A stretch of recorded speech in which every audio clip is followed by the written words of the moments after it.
Boards don't hit back. As you watch these legendary sequences of the dragon in motion, I'm going to pull back the curtain on a confrontation so surreal it sounds like a fever dream of martial arts cinema. But this wasn't for the cameras. I want you to stay with me on this one. Imagine a man who weighs barely 140 pounds. He's walking into a desolate Oakland shipping terminal on a biting night in late 1969. He's alone. No trainers, no hype men, no exit strategy. Inside, 230 spectators are packed into the shadows, most of them certain they are about to witness a specialized form of execution. Instead, they sat through 11 minutes of combat that permanently recalibrated their understanding of human potential. This is the story of what they witnessed. This wasn't the Oakland of travel brochures. This was the industrial skeleton of the city, the place where the pavement ends and the secrets begin.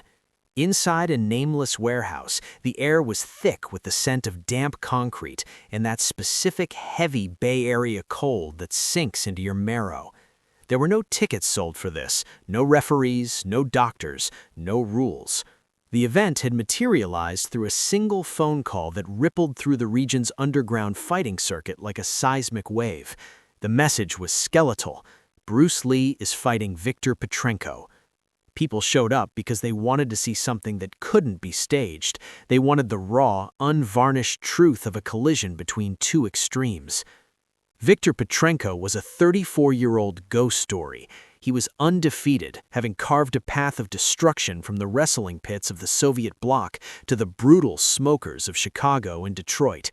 He stood 7 feet tall and weighed 311 pounds.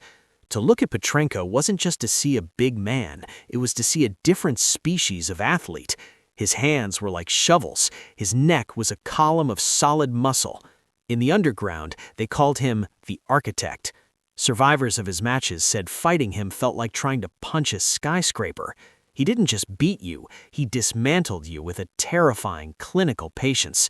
He had never been hurried because he had never been threatened. Until he met the man from Hong Kong. Bruce Lee arrived at 9:47 p.m. He moved through the crowd like a shadow, folding a simple gray jacket over a chair. He didn't look like a warrior. He looked like a man arriving for a shift at a factory. The math was offensive. There was a 170-pound weight discrepancy. In the world of combat, that's not a matchup, it's a physics problem where the smaller object usually ends up in pieces. For several minutes, Bruce stood in a corner, eyes shut, breathing with such mechanical precision that observers felt uneasy.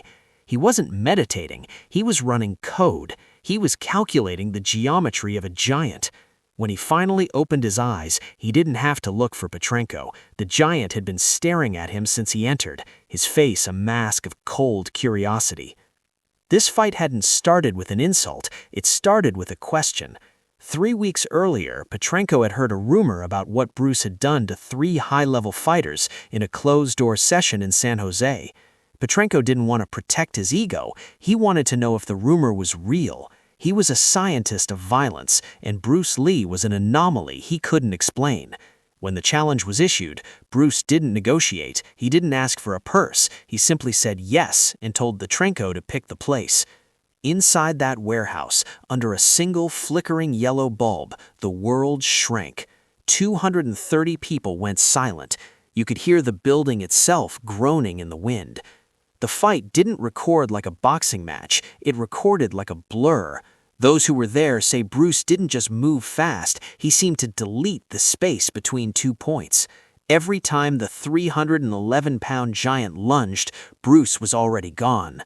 Petrenko wasn't a lumbering oaf, he was a world-class wrestler, but he found himself grabbing at air and shadows. Every time Petrenko committed his massive weight to a strike, he found himself falling into a vacuum, his balance betrayed by a man who understood leverage better than he understood breathing. It lasted 11 minutes. No one was knocked unconscious, no one was broken in the physical sense. But at the 11-minute mark, the giant simply stopped. He stood in the center of the light, chest heaving, and looked at the small man 7 feet away. He realized that the data was in. He had his answer. Petrenko gave a small, respectful nod, the gesture of a man who had just seen the laws of his universe rewritten. Bruce returned the nod and walked out into the night. No newspapers carried the headline. There are no grainy films of the encounter. But for the 230 people who walked out of that warehouse, the world looked different. They had seen the moment where mass and muscle lost their sovereignty to pure, unadulterated intent. The warehouse still stands in Oakland. It's just a building that stores cargo. But if you believe the legends, the air inside still holds a trace of that November night, the memory of the moment the immovable object met a man who didn't need to move it, because he was already everywhere at once.